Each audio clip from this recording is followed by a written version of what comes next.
Obviously, this book argues that humans are better off with healthy shark populations than we are without sharks in our waters, and that the benefits of having sharks around outweigh the costs.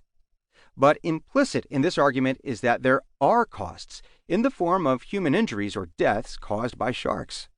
There are also potentially costs in terms of shark depredation, or sharks eating fish caught by fishers, but this is still an emerging issue of concern in need of further research.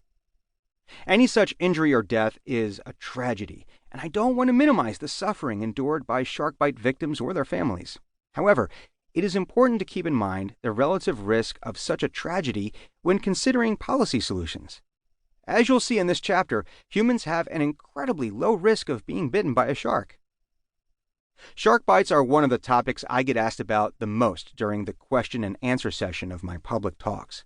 It's also the aspect of sharks that I enjoy discussing the least in media interviews. The way many of these media requests are presented sets up the scientist to be the bad guy.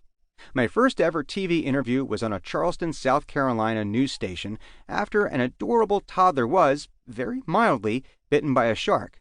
Saying, well, actually, shark bites are really rare and sharks are important and in trouble seems callous when juxtaposed with a cute kid bleeding and crying.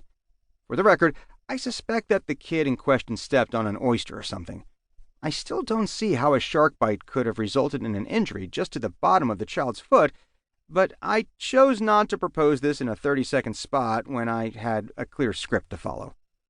In response to the second most common question I'm asked, the most common question is, what's your favorite shark?